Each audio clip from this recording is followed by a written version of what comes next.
Hello there, this is Samuel.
Right, good morning, everyone. Let's give it another minute for some other folks to join if we get some more.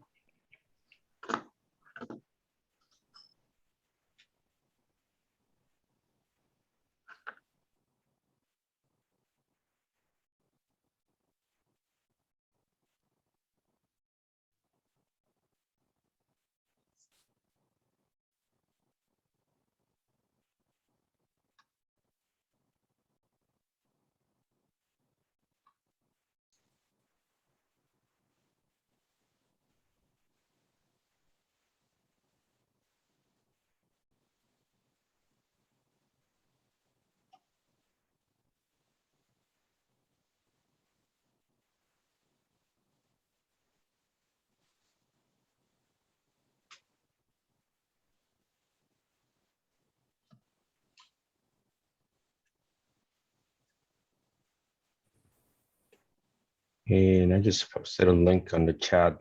If you can please add yourself as an attendee.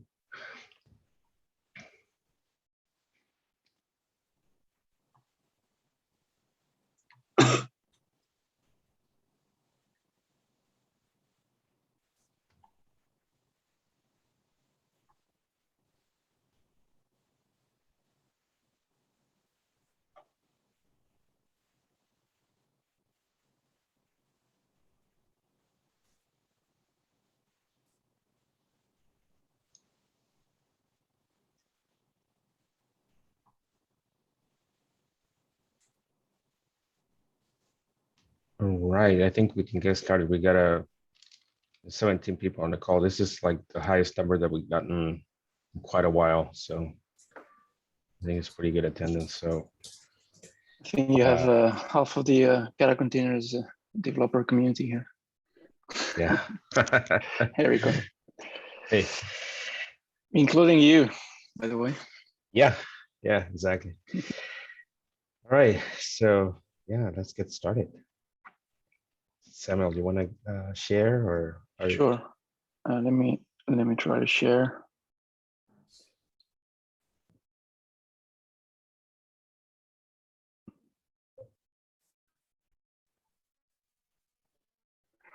You know if you can see my screen. I think I can. Yep. Okay.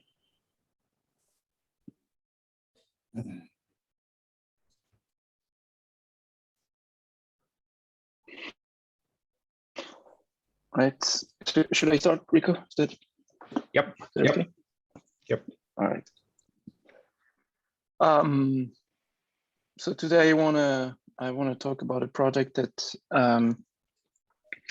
we've been putting together with mostly with the Kata containers community, but also with other people from other communities like libkrun, the software attestation community, folks from Intel, from AMD. So we've been putting together a project that we couldn't find a better name, but we call it confidential container. And we'd like to eventually propose this project as a CNCF sandbox. So we thought it would make sense to start going and presenting and spreading the word about this project to a different tag. And this is the first one that we're reaching out to. So yeah, today I'm going to talk about this project, confidential containers. Oh, and by the way, I'm Samuel. Sorry, I didn't present myself. I'm Samuel. I'm a Kata Containers Architecture Committee member and a long-time contributor on this project. I work for Apple, and yeah, I've been driving this project with a few other folks. Okay, so before talking precisely about this project, I just want to give a brief description of what confidential computing is, because as you may have realized, confidential containers is really about bringing confidential computing to cloud native and running containers in a confidential computing context. So I thought it would make sense to give a brief description of what confidential computing is. I know a lot of folks on the call are probably fully aware of this, but some of them are not, so probably worth spending a few minutes on that. So what is confidential computing? It's really about, when applied to the cloud context, it's really about extending the current cloud thread model. And the current thread model is essentially trying to protect against a workload to workload and also workload to host attacks.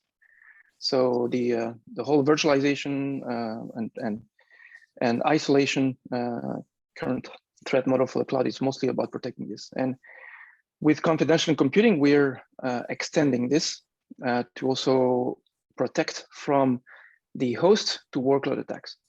So we're really trying to, with confidential computing, we're really trying to move the infrastructure owner. In most cases, we're talking here about the cloud service provider, the CSP. We're trying to move the CSP out of the trust boundary. And to be very clear, in a confidential computing context, the CSP is no longer part of the trust domain. It's no longer trusted. So it's really extending the threat model to something that's quite different and not well, yeah, it's pretty different from the existing threat model. So if we look at the typical software stack running on the cloud, or let's say it's running on the cloud. So right now, all those components from hardware to the guest are pieces of software that must be trusted by the guest. So the BIOS, the host kernel, the host OS, the hypervisor, everything needs to be trusted by the guest. And the guest assumes that those are not malicious components and those are not vulnerable. With trusted computing, with confidential computing, with confidential computing, we're really putting, to be more precise, those components in red outside of the trust boundary. And what we're saying with confidential computing is that as a guest, you no longer need to trust the hypervisor or the host OS or the host kernel or the firmware. The only thing that you need to trust is the underlying hardware. Use cases, well, there are plenty of use cases, and if you go and Google for confidential computing use cases, you're going to find a lot of people doing or thinking about a lot of different crazy ideas on how to use confidential computing. But obviously, the main one is to try and protect tenants against malicious hosts in one side, but most importantly, vulnerable hosts. So if your host's software stack is vulnerable, with confidential computing, since you no longer have to trust it, it's no longer an issue for you as a guest owner, as a tenant. Also, with confidential computing, since you no longer need to trust the CSP, if you can safely, quote unquote, safely move between CSPs as long as they provide you a trusted computing context, which is basically saying as long as they have hardware supporting confidential computing in part of their clusters. And we'll briefly talk about how hardware is involved here.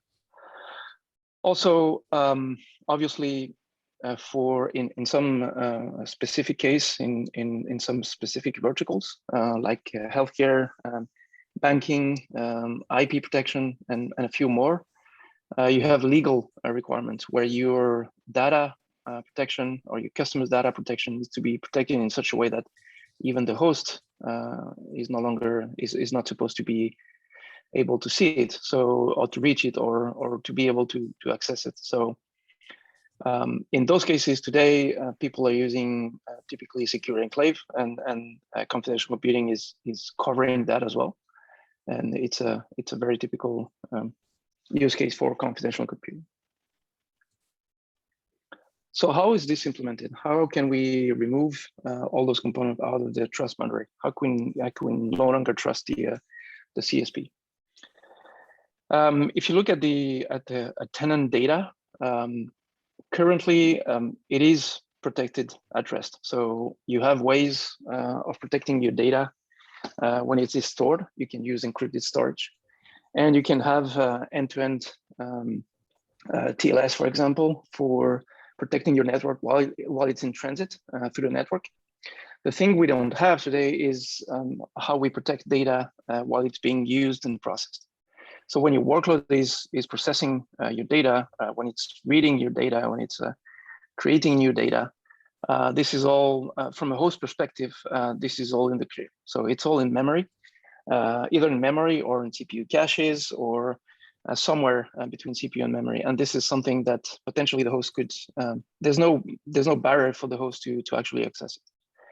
And what confidential computing is trying to protect data when it's being used and processed. So memory, each and every workload would have its own slice of encrypted and verified memory, and same for CPU state and CPU cache. So the data is no longer accessible from a host perspective with confidential computing.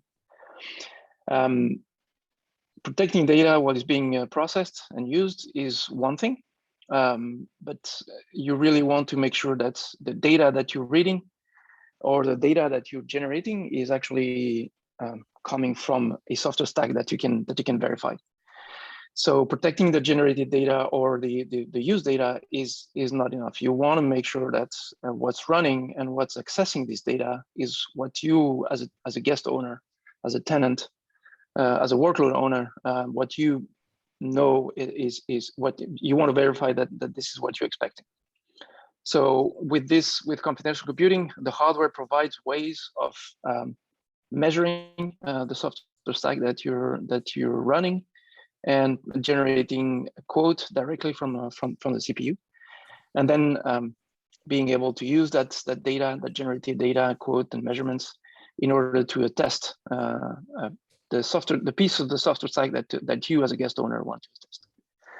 So by combining data protection while being used and being able to attest the software stack that's using and generating this data, we can implement this new threat model, and basically making sure that the host pieces of software that I highlighted are no longer being able to see and tamper with the guest data.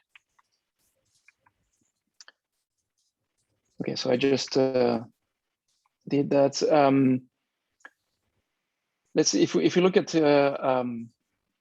more in details on how this is implemented. Obviously, I mentioned that a few times, but there is a strong hardware dependency for confidential computing. So you need hardware support for encrypting memory and encrypting your CPU state.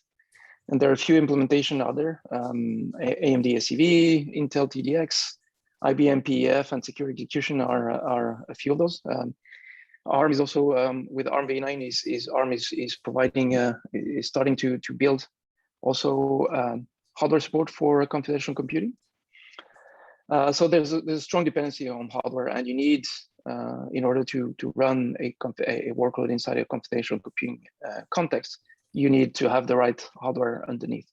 And again, this is beside yourself as a guest, the hardware running underneath are the two pieces that you need to trust.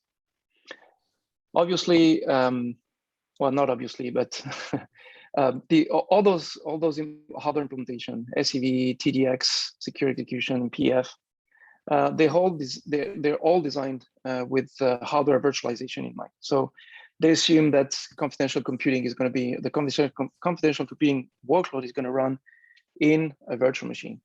So they're all designed as an extension of hardware virtualization APIs, and that comes with hardware virtualization APIs dependencies and hypervisor dependencies. So your workload when running through confidential computing is going to be virtualized, and this is the current state of all the confidential computing hardware implementations. Okay, so that's a very brief description of confidential computing, what it is and how it is implemented and what it brings. Now, if we want to apply this to cloud native, if we want to do confidential containers, what are we trying to do, and how are we going to do it, and what do we want to do with this? So the goals for the project that I'm going to talk about, confidential containers, is really about running cloud native workloads in dedicated confidential computing context. So basically, what I mean by a cloud native workload is it can be a pod, a container, or any container image-based workload. So it could be a Kubernetes pod, it could be just a regular container, or it can even be, depending on the runtime that you want to use, a container image that you could use directly as your workload. One very important point here for the project that we are presenting today is that we are mapping the confidential computing context to the workload itself. So we have one confidential computing context per pod or container, or essentially workload. And I'm going to highlight in the next slide what the non-goals are, but we're not here talking about running, for example, a virtual a Kubernetes node inside a confidential computing virtual machine. And really what we're trying to do with confidential containers is, well, essentially extend the cloud native thread model. We kind of already are extending it with projects like Kata containers, and with confidential computing, we would really extend it to the point where a cloud native workload will no longer have to trust the host anymore.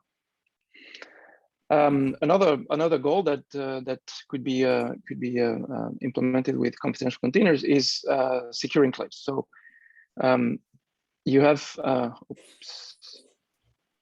a bunch of technologies that allows you to essentially protect data. Technology like SGX, like ARM Trust Zone, this kind of technology that usually people call secure enclaves, that allows you to run your workload, and typically it's a single workload, fairly simple, inside a secure enclave with encrypted memory. What we are thinking about with confidential containers is that this could also cover this kind of usages with by just running regular container image-based workloads. And again, I'm really calling that out here. The non-goals for this confidential containers project is about, we're not trying to run Kubernetes nodes as confidential virtual machines. We're not trying to build a confidential computing context for all workloads on a given node. This is something, if you heard about Azure confidential computing or Google confidential computing, since that's essentially what they're providing. They're giving you a node that's running inside, either named the, I think Google is AMD only for now, and it's basically a Kubernetes node running inside an SCD virtual machine. So we're not trying to implement that. That already exists. It's already in production. So that's really not what we're trying to do here. Samuel, this is the same. Okay, as, so yeah. The question is: this is the same as Nitro enclaves in AWS? The Nitro enclaves. It's basically trying to simplify. I think, and this is my personal view on Nitro enclaves. It's really trying to simplify what people may do with things like SGX, for example, by running the workload inside a virtual machine that is paired with your main workload and have a trusted communication between channels between the two. You could definitely use computational computing to do these kind of things and have implement the same kind of use cases as the Nitro enclaves are doing, but this is just one use case. What we're trying to do with computational containers is really go way beyond this and say, let's run just a regular Kubernetes pod as within a confidential computing context. So yeah, I don't know if that answered the question, but Yeah, Samuel, is it okay if I add something here, Samuel? Yeah. Sorry, yeah, it's James. It's James McGowan here. I'm from IBM for full declaration, as it were, but I've been working with Samuel and others in the Kata community. So when we talk about the Nitro enclaves, I think one thing that we've observed is the pattern that Samuel's kind of progressing towards, using Kata containers doesn't preclude the use of Nitro enclaves to represent the context around the pod, as we've talked about.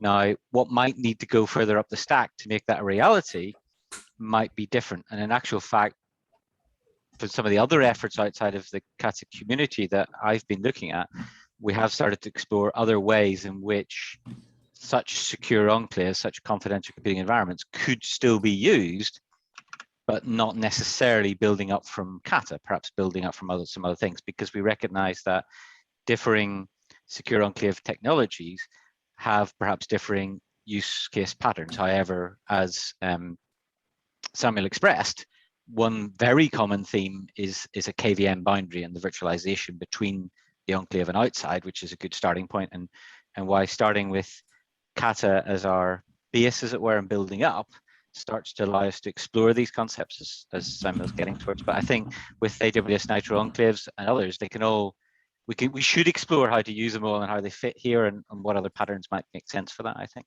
Sorry, Samuel. Yeah, no, thanks for chiming in, James says.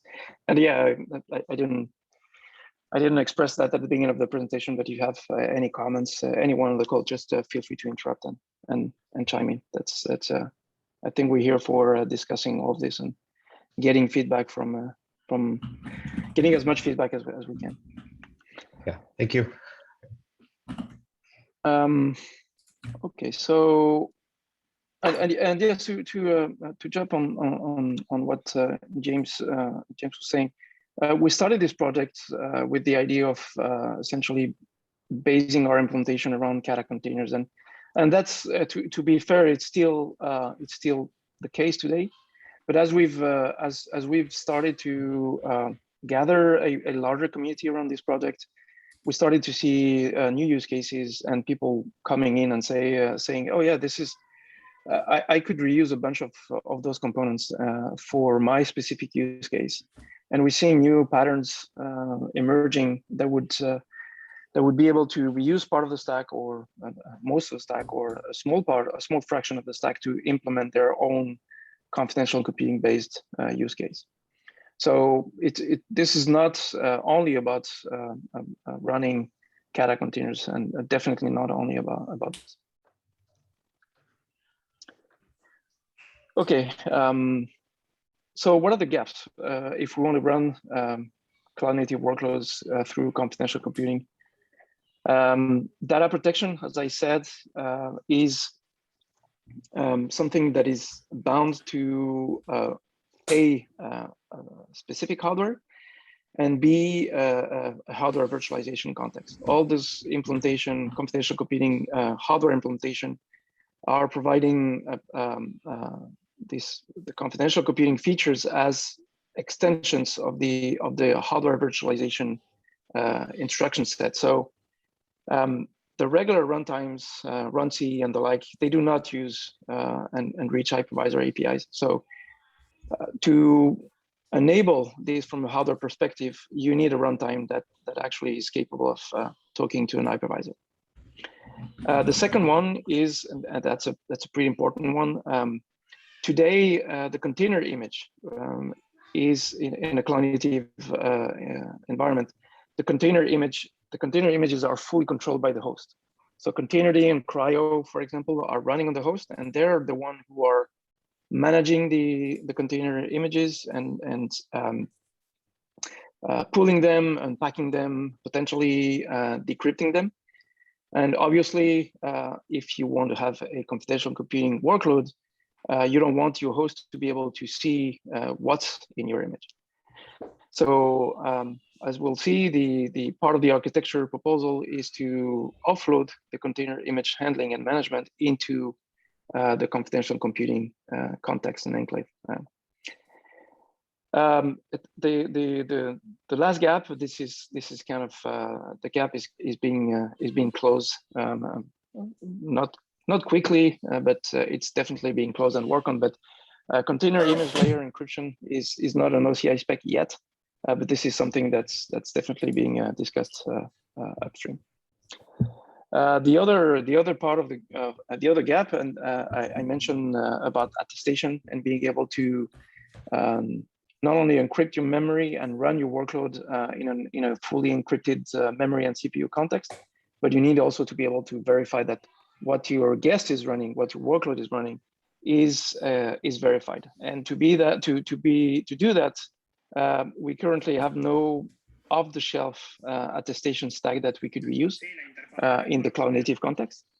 And so this is a gap that we're trying to fill with this project.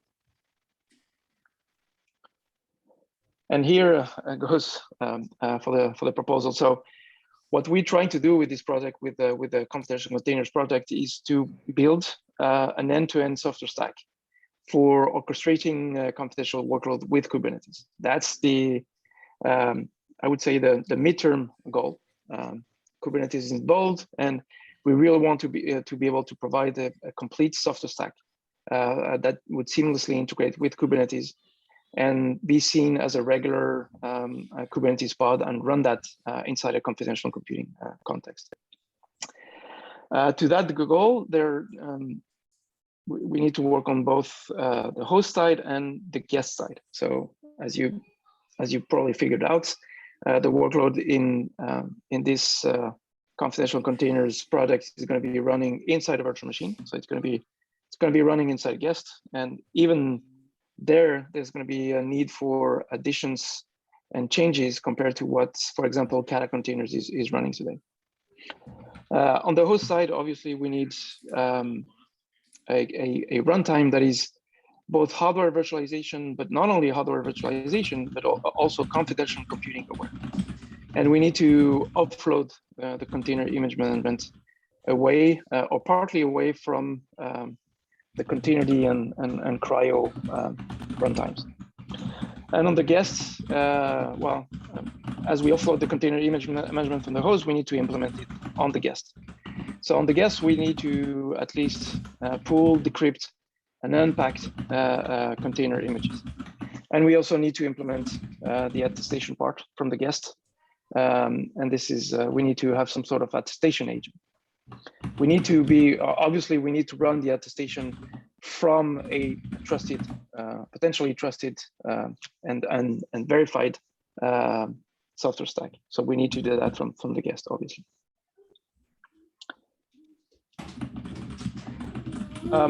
So if we look at the architecture, or what we're trying to implement and what we've currently being worked on, there's some background noise. People could go on mute. Can you mind muting yourself?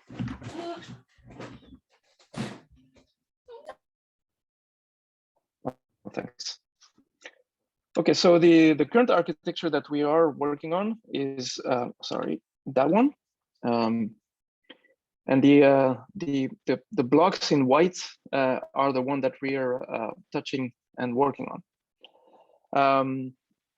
So first of all, this is a Kubernetes context. So this is a diagram for a running workload, a running pod inside a node. And Kubernetes would be driving this and talking to Cryo or Containerd, for example. And we need to work on Cryo Containerd again and have them offload. To be really precise, we need to have them offload the CRI image service to something that's running inside the guest. On the runtime side of things, we need to have a runtime that is hypervisor aware and cloud computing aware. Two of those are Kata and libkrun. On the guest side, we need to implement the image management part that we need for pulling, unpacking, and decrypting the container image layers. And the decrypting part of things of this implementation, we need to go and talk to the attestation agent for fetching the attestation agent would essentially attest the guest software up to the agent layer and get a decryption key back from the attestation service, which is something what we call a relying party, which is typically something that is controlled by the guest owner, controlled by whoever is running this workload, and the attestation agent would talk to this relying party to would build a quote from the measurement that it gets from the hardware, send that quote to the relying party, and if the code is correct, if the entire software stack that's running up to the attestation agent is the right one, then the relying party would reply back with a set of keys for decrypting the container image that would be kept inside the guest. As an option, you could think about using ephemeral encrypted block devices for not completely consuming the encrypted memory from the confidential VM, but that's more on the optimization, although it's a much needed optimization. But we could live without it. But that's something we are looking at. Samuel, a question. So on yep. the attestation part, does how does the service know? Is there like an identity, something that makes it that, you know, that's the actual one, or what are the components of that identity, right? So is that like is that a hash, or is that some sort of a, you know, this is the size of the image and this is assigned by the owner? So basically, you would the guest agent running inside the guest would pull the container image from a given registry, and then based on the image ID, would try to get the keys for that specific image ID. And you assume that the image is going to be built and encrypted by the workload owner. So as a guest and workload owner, you are going to build your own image encrypted with your own keys and push it to a registry. It could be a public registry. It could be your own private registry. It doesn't really matter. The registry doesn't have to be trusted because your container image is going to be encrypted. And based on for example the container image layers hashes, you would get the right keys for those specific layers not based, but after you tested and verified the whole software stack. I don't know if people want to chime in here and add to that if there's something to be added. It sounds like it's just the owner of the container image is the only one who can decrypted, basically. Yeah. Yes. Yeah. So, yeah. Absolutely. The owner is going to encrypt the image, and he's going to be the one responsible for delivering the key to the guest. Yeah, go ahead, James. I was just going to say, probably expanding out was some of the consideration we had around webhooks or sidecars in a cluster that might supplement the containers in the original deployment descriptor, as it were, with additional containers. But even there, through the attestation, you can obtain the keys to use such containers, which could be encrypted. But we also cover the case where some containers may not be encrypted, but we would still expect them to be signed in some way that could be verified, shall we say? Yeah. Yeah. Okay. Got it.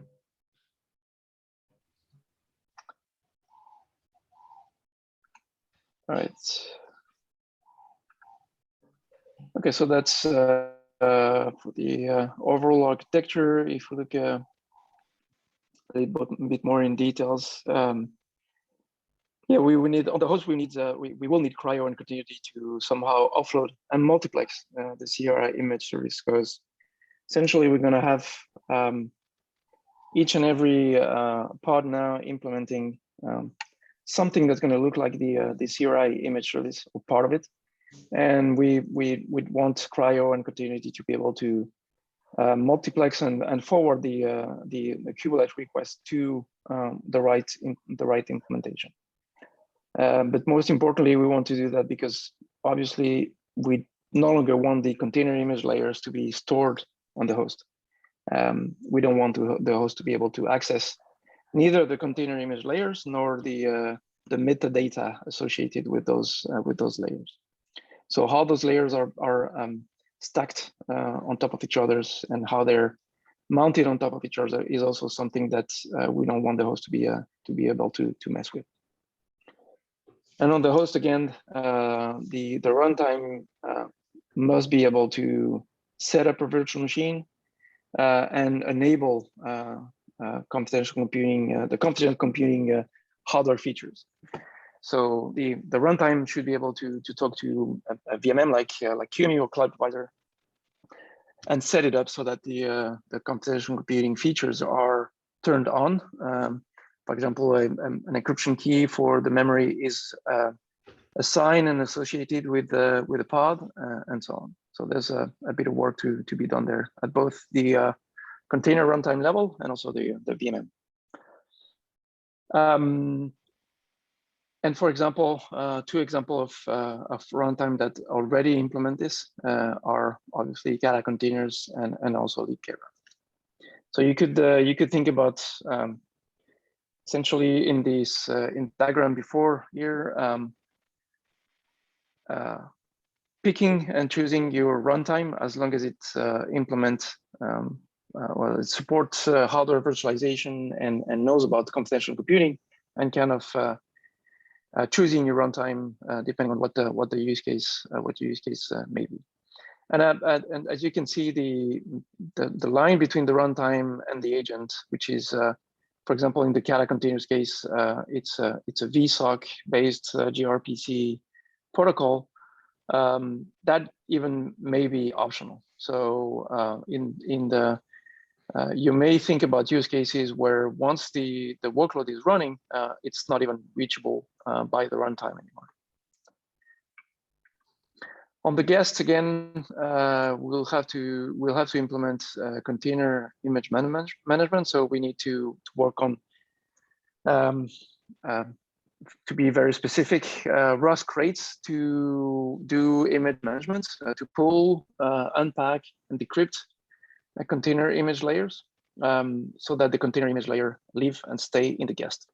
Whether you want them to be living in encrypted memory or you're setting something up for using ephemeral block devices that would be encrypted to kind of save, not kind of, but save encrypted memory, which is typically a scarce resource in the computational computing context.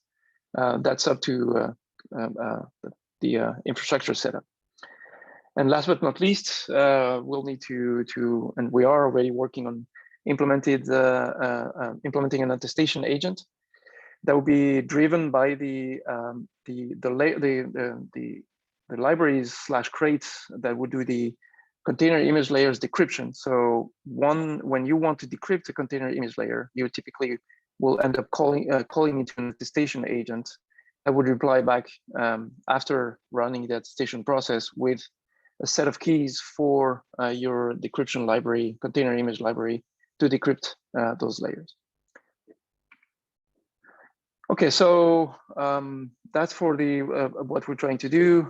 As for the status, where we are today, we are building minimal viable stack for running computational containers. This is all tracked and described in a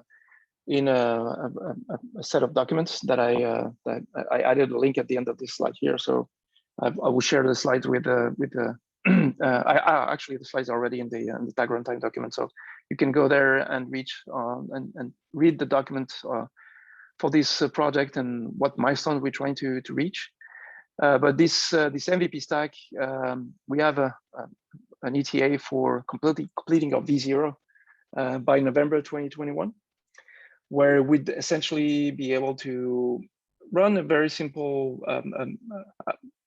computational computing set of components. Essentially, what we want to do by November 2021 is to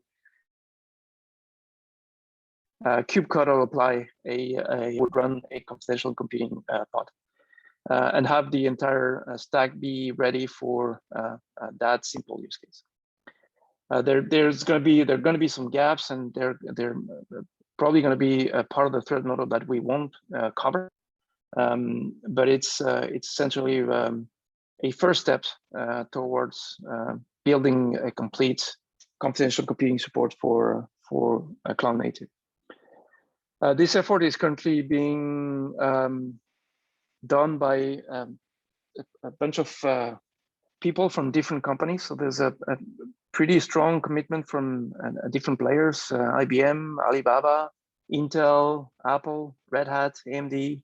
All of those are involved and contributing to this effort. So it's a pretty interesting interesting place to be right now. There's a lot of ideas and contribution coming from all sort of companies and players. So it's pretty interesting. So that's our current status. At the beginning of September, we're trying to have an intermediate milestone that we're trying to build. We have weekly calls for discussing all this. We have a dashboard for tracking this effort in the Kata Containers GitHub, and all this is documented in the link below.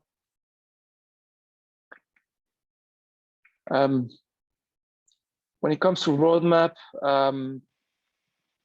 as I said, we want to complete V0 by November 2021 and be able to have a first reference stack based on Kata containers at first, where we'd be able to integrate that with Kubernetes and essentially say, on top of, we want to be able to at least support one computational computing technology, and essentially say kubectl apply my computational pod.yaml and have that running end to end with attestation and encrypted memory and the complete image being pulled and unpacked inside the guest. And once we have that, we'd like to go and propose this project for becoming a CNCF sandbox. And that brings me to the last part of this presentation. Obviously, question and answer, but also some feedback that we'd like to gather from the audience. If we'd like to understand if people think that this is a relevant project as a CNCF sandbox, we also like to understand what would be potentially the next step for us before we reach our V0 and really start the formal process of doing trying to become a CNCF sandbox. Do we need to talk to other tags we need to talk to Signode, for example. Yeah, any advice here is very welcome. Also, maybe an additional goal would be to start working on a CNCF specific working group for confidential workloads and confidential computing. Yeah, anything. Any questions and feedback, please go ahead. Samuel, I think, yeah, I think all these 3 points are valid. You know, I mean, in terms of sandbox, do you have some artifacts in mind that you plan to include in the project? Or I mean, because there's some other artifacts like from Kata containers and but yeah.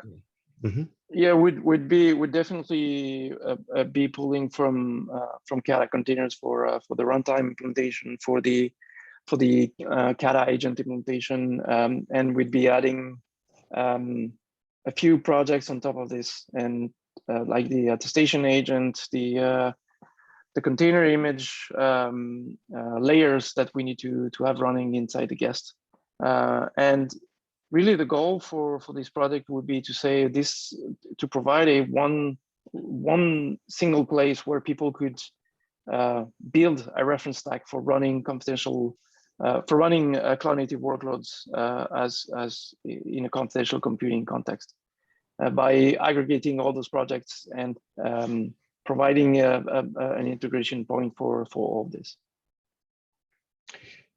Yeah, and you're looking at sandbox, and maybe when you're looking at incubation later on, do you want to think about end users and how many end users? I mean, as you gain more traction, you get more end users, then you can look at the next step, which is incubation.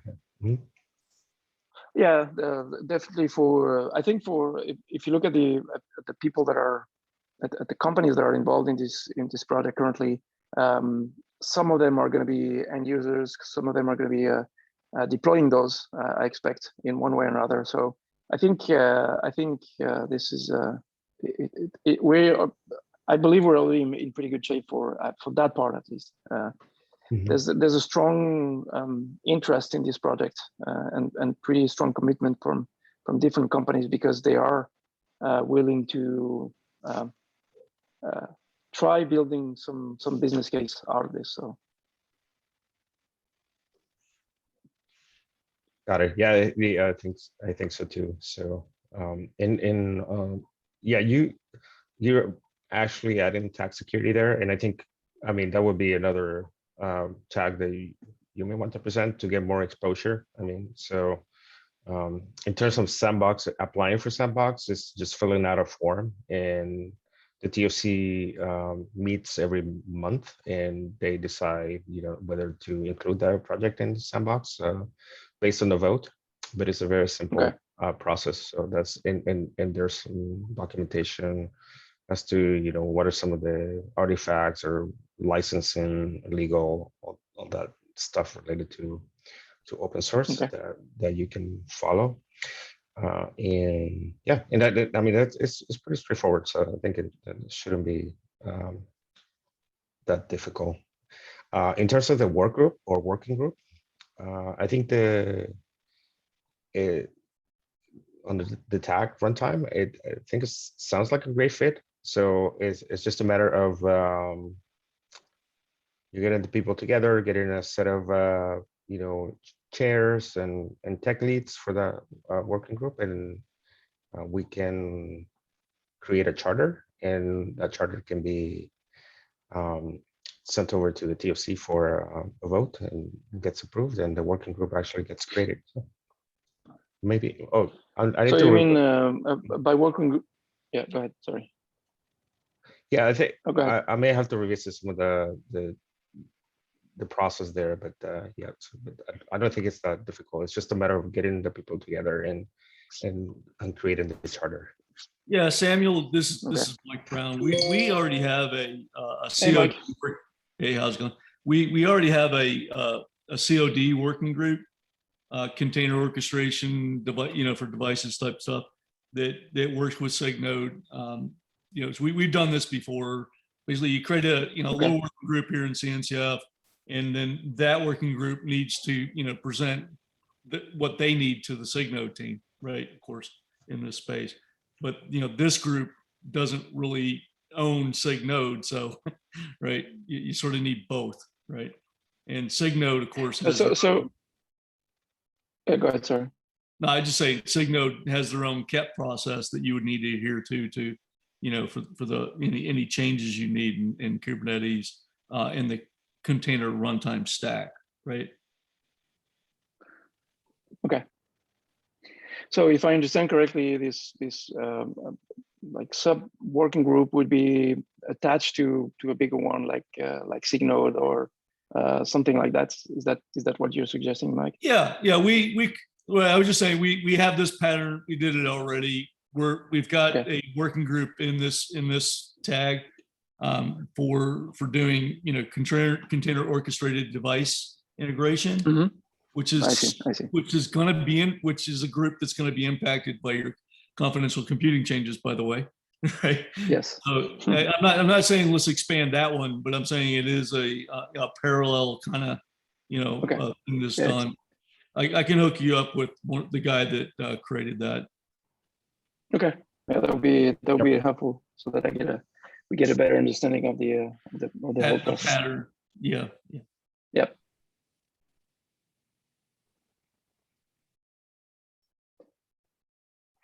Yeah. SIG-Node is under Kubernetes, right? So, but then you will still have to work with them for any type of changes that you made in the Kubernetes ecosystem, right? So, but the CNCF is broader, in terms. It's not just Kubernetes. It's just about other projects and related to, the tag runtime specifically to runtimes and how you run workloads in cloud native environments. Yep. I think it's good to know there's a precedent about, although the working group might be in one tag area, how to coordinate and cooperate, I guess, with requirements might be the best word, I suppose, on other things such as SIG-Node.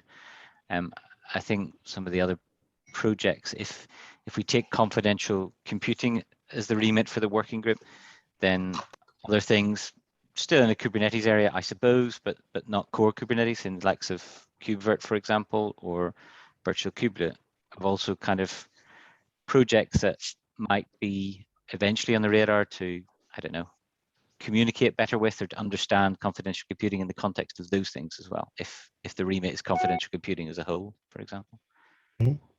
For sure, yeah. So both of those projects, I think Virtual Kubelet is in the CNCF. I think KubeVirt is also in the CNCF, right? Yeah.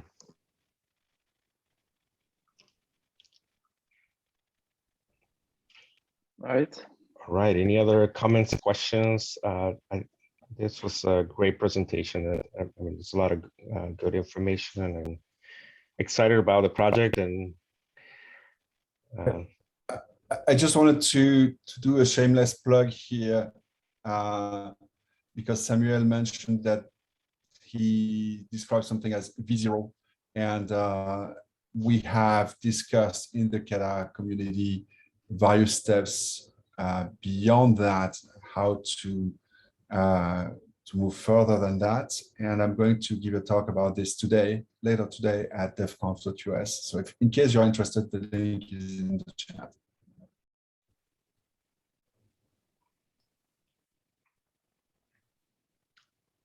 Yeah, we've been having a lot of discussions in this community, and at some point we realized that we needed something simple.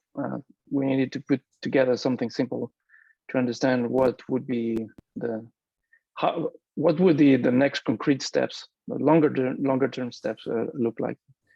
And this is kind of what we're trying to do with this V0. Have a simple, quote unquote simple, because even that is going to be it's going to be complex. And then from there, trying to understand how we can expand and really build the entire thread model that computational computing is trying to bring.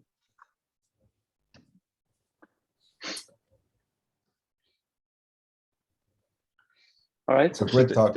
Thanks a lot, Samuel. That was really, really good. Question, so I mean, do you have any potential end users right now, or you're still talking to some folks?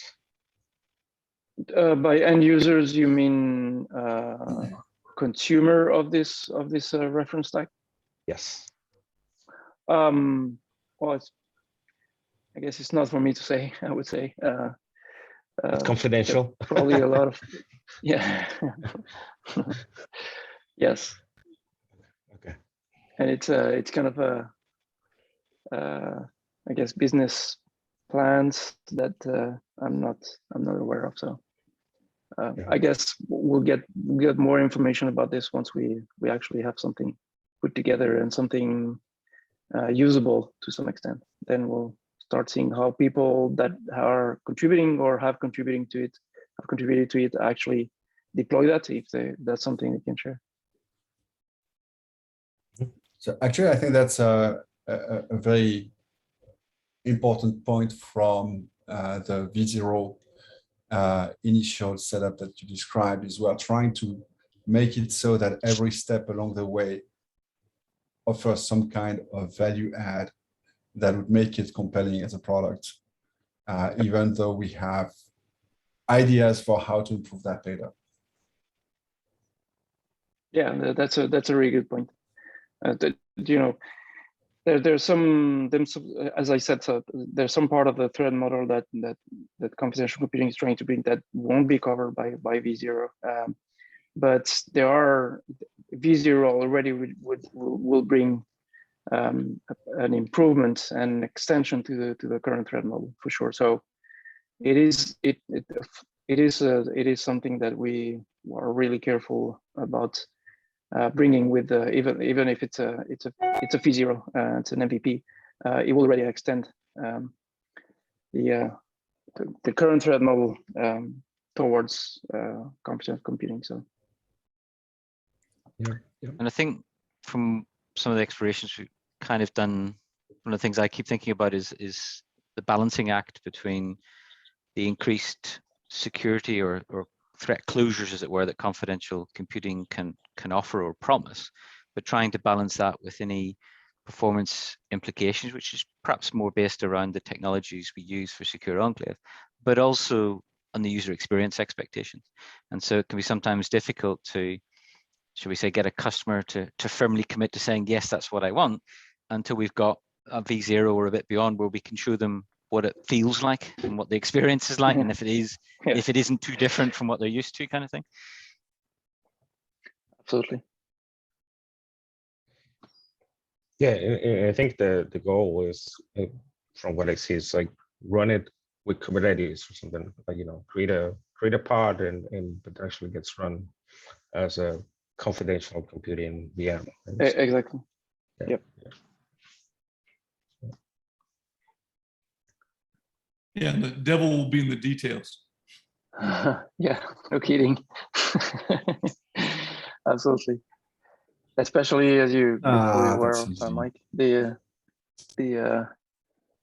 image management stuff is going to be something that you and I need to talk. I've got lots of ideas. We need to talk. Yep. I think we're going to talk about this in the next confidential containers meetings that we have. So looking forward to hearing from you, Mike, and others. All right, so we got 1 minute left. Any last minute comments? And Samuel, I can follow up with you offline to help you with this process, right? So sandbox. Sounds and good. Yeah. All right.